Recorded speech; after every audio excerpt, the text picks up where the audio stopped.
समुद्र के किनारे एक छोटा सा गांव था। गांव के ज्यादातर लोग मछली पकड़कर अपना गुजारा करते थे। उन्हीं में से एक रामू नाम का मछुआरा था।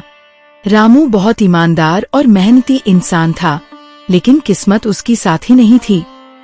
दिन रात समुद्र में जाल डालकर मछलियां पकड़ता, पर इतनी कमाई होती कि बस घर का चूल्हा जल सके। उसके घर में पत्नी और एक अंधी बेटी सुगंधा थी। सुगंधा जन्म से ही आँखों की रोशनी से वंचित थी। उसके सुंदर चेहरे पर हमेशा मुस्कान रहती, पर आँखों की खाली पुतलियां देखकर गांव के लोग उसे अभागिन कहते थे। सुगंधा का मन बहुत निर्मल और दयालु था। वह घर के कामों में माँ की मदद करती और पिता के लौटने पर उनके पैरों को दबाती, लेकिन उसका दिल हमेशा एक ही बात कहता, काश मैं भी सूरज, चांद, तारे और ये नीला आकाश देख पाती। काश मैं भी अपने बाबा का चेहरा देख पाती। कई बार वह पिता से पूछती, बाबा, ये समुद्र कैसा दिखता है? इसकी लहरें कैसी होती हैं? रामू आंसू छुपाते हुए बोला, बिटिया, समुद्र बहुत सुंदर है। इसकी लहरें ऐसे गाती हैं जैसे कोई माँ अपने बच्चे को लोरी सुना रही हो। सुगंधा मुस्कुराती, पर उसके मन में एक गहरी पीड़ा छिपी रहती। एक दिन की बात है, रामू सुबह सुबह जाल लेकर समुद्र में गया। पूरे दिन मेहनत की, लेकिन जाल खाली निकलता रहा। थक हार कर जब वह आखिरी बार जाल डालने ही वाला था, तभी जाल में कुछ भारी फंस गया। रामू ने सोचा, शायद बड़ी मछली है। जैसे ही जाल खींचा, उसमें एक चमचमाती सुनहरी मछली निकली।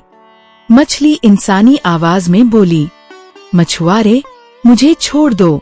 मैं साधारण मछली नहीं, समुद्र की देवी का दूत हूँ। यदि तुम मुझे छोड़ दोगे तो मैं तुम्हारी एक मनोकामना पूरी कर दूंगी। रामू दंग रह गया। उसे तुरंत अपनी बेटी सुगंधा की याद आई। बिना सोचे समझे उसने कहा, मेरी बेटी जन्म से अंधी है। मैं चाहता हूँ कि उसकी आंखों में रोशनी आ जाए। सुनहरी मछली मुस्कुराई और बोली, ठीक है, तुम्हारी इच्छा पूरी होगी, लेकिन याद रखना, हर वरदान के साथ बलिदान भी जुड़ा होता है।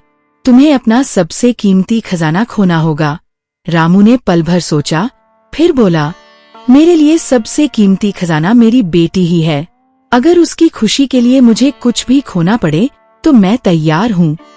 मछली बोली, तुम्हारी बेटी आँखों की रोशनी पाएगी, पर उसका मूल्य बहुत बड़ा होगा। इतना कहकर मछली समुद्र की लहरों में गायब हो गई। कुछ दिनों बाद एक सुबह सुगंधा ने अचानक चिल्लाकर कहा, माँ, मुझे रोशनी दिख रही है। आकाश नीला है, सूरज चमक रहा है। उसकी माँ खुशी से रो पड़ी और दौड़कर उसे गले लगा लिया। पहली बार सुगंधा ने अपनी माँ का चेहरा देखा। शाम को जब रामू घर आया तो सुगंधा दौड़कर बोली, बाबा, आज मैंने आपको देखा। आप कितने अच्छे दिखते हैं। रामू की आंखें भर आईं। उसने अपनी बेटी को सीने से लगा लिया, लेकिन धीरे धीरे रामू की सेहत बिगड़ने लगी। वह बार बार बीमार पड़ने लगा। काम करने की ताकत खत्म होती जा रही थी।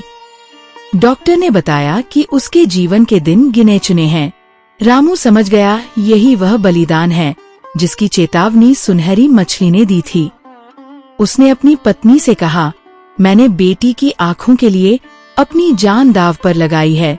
अब शायद मैं ज्यादा दिन तुम्हारे साथ न रह पाऊं। कुछ ही समय बाद रामू ने अंतिम सांस ली। सुगंधा अपने पिता की चिता के सामने फूट फूट कर रोई।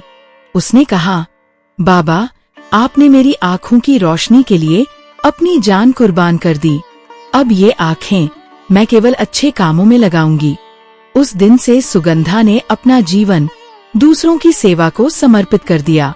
वह गांव के अनाथ बच्चों को पढ़ाने लगी, गरीबों की मदद करने लगी। उसकी दयालुता और सेवा देखकर गांव वाले उसे ममता की देवी कहने लगे।